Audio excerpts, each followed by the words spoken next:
Donc moi, je m'appelle Jonathan Bordet. Je vis à Chamonix depuis 37 ans maintenant. Et je vais vous présenter, enfin vous restituer le propos qu'on a eu avec Clément Grenier euh, pour une conférence qu'on a donnée dans le cadre du Festival Ascension 2025, donc cette année. Suivant l'intitulé Chamonix, un lieu de vie en voie de disparition, point d'interrogation. Donc, une intervention qu'on a pensée autour de cette question et de deux sous-questions. D'abord, qu'est-ce qu'un lieu de vie et qu'est-ce qu'un lieu de vie à Chamonix? Et cette première partie, c'est plus Clément qui s'est attelé à la tâche pour y répondre en mobilisant des concepts philosophiques et son expérience de chamoniard et professeur de philo. Et une deuxième question qui découle de la première et du constat que Chamonix est un lieu de vie menacé. Qu'est-ce que les habitants de Chamonix peuvent faire pour défendre leur lieu de vie? Et c'est sur cette question que je vais vous parler aujourd'hui. Voilà, c'est un problème complexe et l'idée n'est pas d'essayer de proposer une solution toute faite parce que ça soulève des enjeux compliqués, mais l'idée, c'est plutôt d'essayer de proposer des éléments de réflexion pour montrer qu'on dispose d'un certain nombre de ressources pour se positionner collectivement comme acteurs dans cette optique, donc de défendre notre lieu de vie.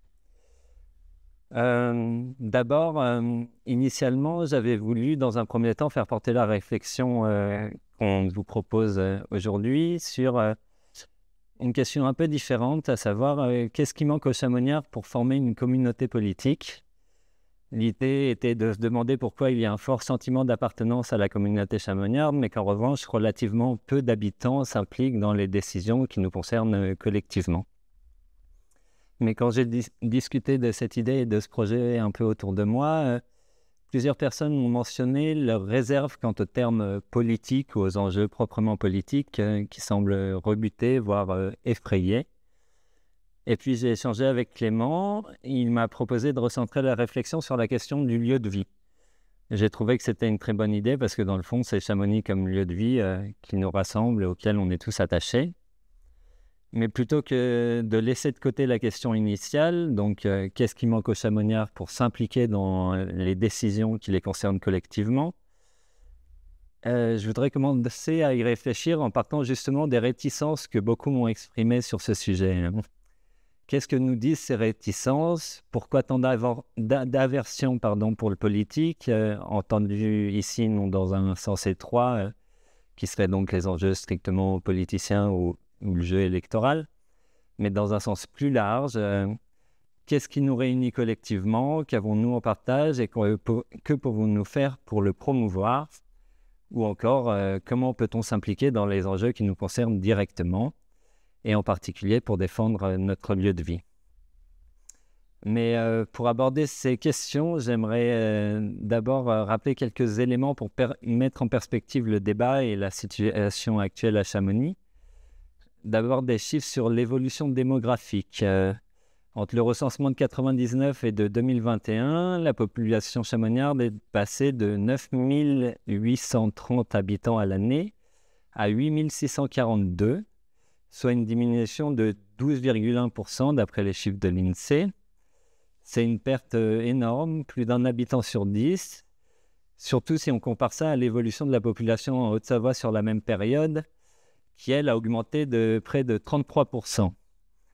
On a donc la population haut-savoyarde qui augmente globalement de manière très soutenue, d'un tiers, et la population chamoniarde qui devrait en toute logique également augmenter, mais au contraire, elle diminue fortement. On peut d'ailleurs faire un petit calcul pour mettre en perspective ces deux évolutions. En supposant que la population chamoniarde aurait dû connaître la même croissance que le reste de la Haute-Savoie, ce qui est forcément une hypothèse un peu biaisée parce qu'on sait tous que la croissance démographique à Chamonix est contrainte par le milieu géographique. On ne peut pas étendre la vallée et les terrains encore constructibles sont limités. Mais j'ai quand même fait ce petit calcul pour souligner ce qui se passe à Chamonix.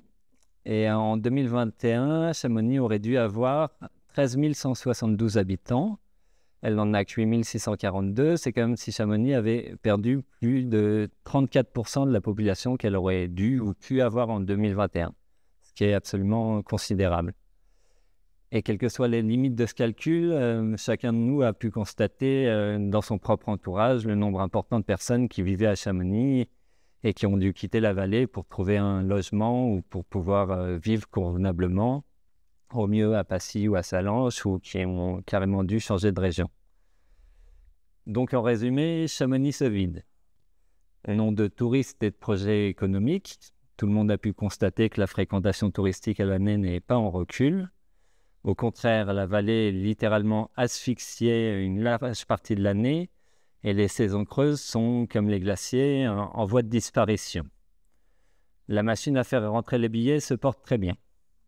Ce n'est pas sur ce sujet que notre propos porte aujourd'hui, c'est plutôt sur les menaces grandissantes sur la vie locale et sur la capacité des Chamoniards à conserver leur lieu de vie.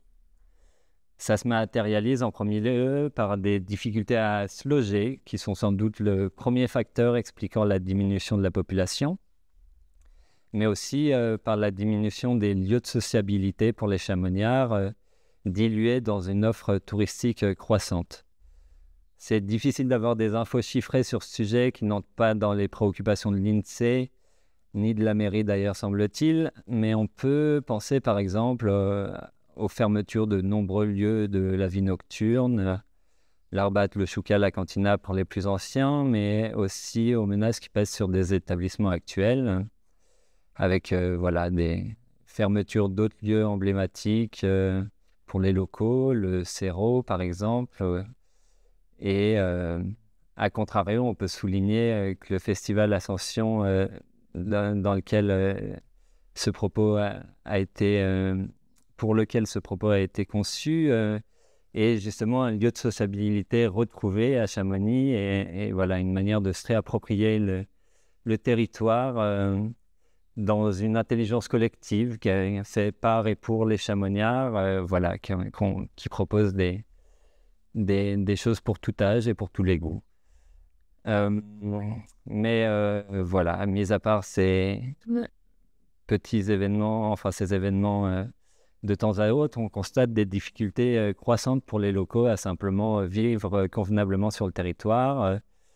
On peut mentionner aussi la diminution des commerces de la vie quotidienne, transformés en énième magasin d'une grande marque de sport, ou prendre un exemple tout bête, venir boire un coup en période de forte affluence en centre-ville quand on n'y habite pas. Se garer est parfois simplement impossible. Trouver un lieu où se retrouver entre locaux devient également compliqué, à tel point que beaucoup y ont renoncé et préfèrent rester chez eux. Donc, quand les touristes affluent, les habitants se terrent. L'enjeu à terme est donc de savoir si on veut que ce territoire se limite à une plateforme de consommation touristique ou si l'on souhaite essayer de conserver la possibilité d'une vie locale. Le parc d'attractions touristiques ou le lieu de vie, voilà deux modèles qui s'affrontent et qui entrent largement en tension. Et c'est dans ce contexte que l'on doit se poser les questions que j'ai introduites plus tôt. Dans le fond, la question n'est peut-être pas de comprendre pourquoi les Chamoniards sont réticents face aux enjeux politiques qui les concernent. On peut facilement entendre que s'impliquer dans les décisions collectives a un coût. Ça demande d'y consacrer du temps, de s'informer, d'apprendre, de dépasser les idées reçues qu'on peut avoir sur ce qu'est le politique, de se réunir, d'échanger, et éventuellement de voir de quels moyens nous disposons pour agir et pour poursuivre les objectifs que l'on souhaite défendre. Dans le contexte qui est le nôtre aujourd'hui, la question semble plutôt se poser en ces termes. Est-il préférable d'assumer ce coût, donc libérer de son temps libre, s'informer, échanger, etc., ou est-il préférable de laisser les choses aller dans la direction où elles vont actuellement et à terme d'être exproprié de son lieu de vie ? Est-il préférable de s'impliquer d'une manière ou d'une autre et éventuellement de se constituer en communauté politique chamoniarde ou bien de laisser périr les conditions de survie d'une communauté chamoniarde ? Ce sont ces deux alternatives qui se posent à nous à l'heure actuelle. C'est cette question que l'on ne peut plus éviter et sur laquelle je vous invite à réfléchir aujourd'hui. Mais pour l'aborder, Je vais vous proposer quelques éléments pour baliser la réflexion. D'abord, un petit détour par la théorie pour comprendre un peu mieux la situation dans laquelle nous sommes. Et je voudrais vous parler aujourd'hui de quelque chose qui a fait couler beaucoup d'encre dans la littérature académique et qu'on appelle le dilemme des biens communs. C'est un paradoxe ou un dilemme qui a été théorisé d'abord en économie depuis la fin du 19e siècle, puis qui a été repris dans le champ des sciences politiques, des sciences sociales, ou encore face aux défis écologiques actuels depuis les années 70, grosso modo. Alors, qu'est-ce que dit ce dilemme des biens communs? Il décrit des situations qui reposent sur deux propriétés. La première, c'est qu'il s'agit de situations où les participants retirent plus d'avantages à poursuivre leur intérêt particulier plutôt qu'à poursuivre l'intérêt public et le bien commun. Et la seconde propriété, c'est qu'il s'agit en revanche de situations où les participants retirent davantage de bénéfices si la plupart ou la totalité d'entre eux choisissent d'agir dans l'intérêt public que si la plupart ou la totalité d'entre eux choisissent d'agir dans leur propre intérêt individuel. Il y a donc un dilemme, car globalement, tout le monde gagnerait à ce que le plus grand nombre opte pour l'intérêt public ou le bien commun, mais les configurations du marché ou de l'espace politique sont telles que chacun a davantage d'intérêt immédiat à poursuivre son intérêt individuel. Et c'est justement dans un dilemme du bien commun qu'on se trouve aujourd'hui en tant que chamoniard pour la conservation de notre lieu de vie. Tout le monde aurait intérêt à ce que Chamonix soit défendu comme un lieu de vie, ça c'est le bien commun, et je pense qu'ici, tout le monde est plutôt d'accord avec ça. Mais les configurations économiques et politiques sont telles que chacun a un intérêt plus immédiat à poursuivre son intérêt particulier qui nuit à la préservation du bien commun. Faire marcher la machine à billets, vendre son terrain, etc. Et justement, pour préciser un peu les choses, je vais prendre cet exemple du logement et de la vente d'un terrain ou d'un bien immobilier. Tout le monde sait qu'il serait préférable de soutenir le logement à l'année, la possibilité pour des locaux de se loger ou d'acquérir un bien. Ça, c'est le bien commun. Mais chacun préfère vendre au plus offrant, ce qui se traduit souvent par une nouvelle résidence secondaire. Et c'est bien normal, hein. On ne peut pas demander au chamoniard qui vend son terrain pour assurer sa retraite, par exemple, de se priver d'un manque à gagner et de vendre moins cher à un local qui n'a pas le même pouvoir d'achat pour acheter. Le coût pour le vendeur serait trop grand à supporter. La poursuite de son intérêt individuel l'emporte donc sur la défense de l'intérêt collectif et du bien commun. Et on pourrait prendre exactement le même exemple, faire le même raisonnement sur d'autres exemples comme la location Airbnb, les commerces de la vie quotidienne ou encore la gestion du patrimoine naturel. Et soit dit en passant, ce problème des biens communs touche également les touristes. Il me semble qu'une large partie d'entre eux gagnerait aussi à ce que Chamonix soit préservé comme un lieu de vie qui garde une certaine authenticité plutôt que comme un parc d'attractions. Ce qui ouvre un autre ensemble de questions. Quel type de touristes souhaitons-nous attirer? Des touristes qui souhaitent découvrir un lieu authentique et mythique et qui ont un réel attrait pour la montagne, ou des consommateurs à la journée qui souhaitent uniquement passer dans un endroit instagrammable? La question est ouverte, je ne vais pas développer directement là-dessus, mais plutôt sur une autre question qui découle directement de ce que je viens de vous dire, à savoir comment fait-on pour sortir du dilemme du bien commun? Comment lutte-t-on contre l'individualisme auquel pousse le système économique en vigueur et contre la poursuite du seul intérêt individuel court-termiste? On ne peut pas se reposer uniquement sur les vertus individuelles.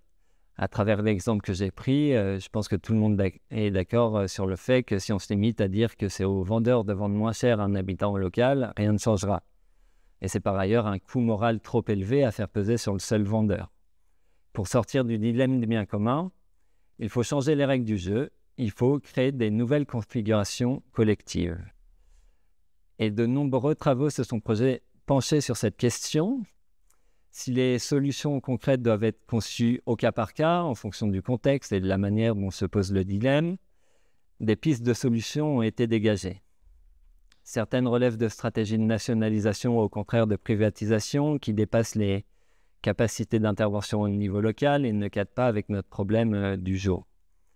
Mais une troisième voie de solution a également été mise en évidence, notamment suite aux travaux d'Elinor Ostrom, une américaine prix Nobel de l'économie en 2009. Et cette troisième voie, elle repose sur la gestion du problème par les acteurs locaux et sur les atouts dont disposent les petites communautés pour cela. Et ça peut davantage nous intéresser aujourd'hui et dans le contexte chamoniard. Les communautés locales disposent d'atouts majeurs pour mettre en place une autogestion coopérative du bien commun qui permette de concilier les intérêts individuels court-termistes à une vision à long terme. Ceci notamment parce que les petites communautés apparaissent plus fiables que les grandes communautés. Une confiance mutuelle peut s'y établir, notamment grâce à une communication directe et à une interconnaissance qui permettent de mettre en place une attitude réciproque et une confiance dans le fait que tous jouent selon les règles d'une gestion différente du bien commun. Ces caractéristiques des petites communautés peuvent permettre de mettre en place des normes sociales et des arrangements institutionnels pour sortir du dilemme du bien commun, à condition qu'un cadre soit créé pour cela et que la gestion ne soit pas déléguée à des groupes extérieurs qui agissent en dehors de la communauté et qui sont pris dans des logiques des marchés spéculatifs à la recherche du profit court-termiste. Condition qui n'est pas des moindres, y compris dans le contexte chamoniard. Alors, comment cela peut-il s'appliquer concrètement à Chamonix et à la question de la défense de notre lieu de vie?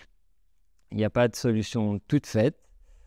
Je ne vais pas vous proposer un coup de baguette magique aujourd'hui face à ce problème complexe, mais les travaux d'Ostrom et d'autres, et les repères théoriques qu'elle donne, tout comme les études de cas concrets qui ont été menées dans différentes communautés locales, peuvent nous aider à baliser les réflexions autour de ce sujet et à trouver nos propres solutions. Suite aux travaux d'Ostrom, certains ont par exemple réfléchi à comment cela pouvait induire un nouveau mode de gouvernance et de citoyenneté locale, en reprenant par exemple une idée plus ancienne, à savoir d'instiguer un droit à la ville, pour remettre l'habitant et l'usager, en ce qui nous concerne le chamoniard, au centre de l'équation et sortir d'une partition de la ville entre État d'un côté et marché de l'autre, qui dans une logique uniquement capitaliste fait beaucoup de dégâts sur les villes contemporaines. Il s'agit ainsi de donner un nouveau cadre pour permettre une participation citoyenne et pour permettre une réappropriation de l'espace local, avec des retombées vertueuses en termes de distribution des ressources sociales qui permettent de considérer la ville comme un bien et de s'opposer au fait qu'elle soit réduite à une marchandise. Là encore, les choses demanderaient à être précisées pour s'appliquer directement au cas de la défense du lieu de vie chamoniard. Mais ce qu'on peut retenir, c'est qu'il existe des cadres théoriques, politiques et économiques qui permettraient de préciser cela et de défendre notre lieu de vie. Mais pour creuser ces alternatives et trouver nos propres solutions, il faut nécessairement qu'on commence en tant que chamoniard à se réapproprier ces enjeux pour espérer changer les règles du jeu qui s'appliquent à chacun. Et malheureusement, la seule délégation de cette tâche à des élus locaux n'est manifestement pas suffisante pour résoudre le problème. Les évolutions actuelles, qui durent depuis des décennies, semblent le démontrer. Il apparaît donc nécessaire que nous, chamoniards, nous réfléchissions ensemble à ce problème qui nous impacte directement. Car de sa résolution dépend tout simplement notre capacité à rester chamoniards. Opter pour la défense de notre lieu de vie ne pourra se faire sans notre implication collective sur la question. Sinon, c'est le modèle du parc d'attractions qui triomphera. Et dans cette optique, un certain nombre de caractéristiques de notre vallée sont propices à ce qu'on engage collectivement ce travail. D'abord, l'échelle géographique, comme j'ai commencé à vous le montrer à travers les travaux que je vous ai introduits. Les petites communautés ont des atouts réels pour sortir du dilemme des biens communs. À Chamonix, les habitants se croisent et se connaissent de près ou de loin, ce qui en fait un lieu propice à l'échange et à l'engagement collectif, ce qui n'est pas le cas dans des grandes villes beaucoup plus impersonnelles. On a par ailleurs un fort sentiment d'appartenance à la communauté chamoniarde. On a quelque chose à défendre collectivement, un attachement important à notre territoire, des valeurs, une histoire, un état d'esprit partagé et Alors, on peut noter également que notre petite ville dispose d'un budget public de près de 72 millions d'euros, ce qui est très largement supérieur aux autres villes françaises d'une taille comparable. On a donc des ressources économiques fortes sur le plan public, mais aussi sur le plan privé, ce qui est une partie du problème, on est d'accord, mais qui pourrait être utilisée comme une partie de la solution, notamment via les conditions que le pouvoir public peut mettre en place vis-à-vis de ces fonds privés. Et on a aussi peu de chômage, voilà, un taux de chômage qui était de 3% en 2021.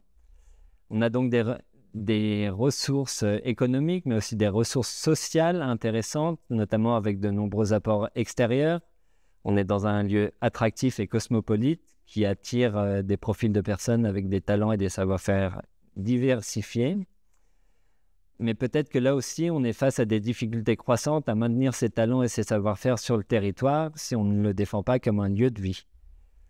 On peut penser à un autre exemple, celui des enfants de la vallée qui vont faire leurs études ailleurs ou vivent des expériences à l'étranger et qui ont du mal à trouver leur place pour travailler ici à leur retour, dans la culture ou dans tout un tas d'autres domaines. Et ceci malgré leur attachement au territoire et leur souhait de pouvoir s'y établir ou s'y réétablir. Mais globalement, on a un niveau d'éducation qui est intéressant, mais qui est là aussi peut-être insuffisamment orienté sur une culture politique, ou tout du moins voilà, sur des échanges permettant de nous rendre compte de notre capacité d'action face à la situation que je vous ai exposée aujourd'hui. Et enfin, on a un rayonnement national et international qui offre une caisse de résonance médiatique et une marge de manœuvre politique. On est donc dans un lieu qui ne manque pas de ressources, mais des ressources qui gagneraient à être utilisées à d'autres fins, notamment pour répondre à la question qui s'impose à nous. Voulons-nous défendre Chamonix en tant que lieu de vie ou préférons-nous continuer à nous faire exproprier du territoire auquel nous sommes tous attachés ? Le parc d'attractions ou le lieu de vie, telle est la question, et c'est aussi et surtout à nous de choisir. Et pour finir, et avant voilà, peut-être de prolonger les échanges sur ce sujet à d'autres moments, j'ai listé des moyens d'action un peu plus concrets au niveau local. Ça reste assez généraliste, je n'ai pas réinventé la poudre, mais il me semble intéressant de rappeler ça en conclusion. D'abord, s'informer, se rassembler, échanger, pour avoir accès au point de vue de chacun et faire évoluer notre vision des enjeux locaux, ainsi que la culture politique locale. Ensuite, faire valoir nos points de vue aux décisionnaires, faire du lobbying, créer une pression démocratique pour que les enjeux qui nous importent soient défendus de manière prioritaire.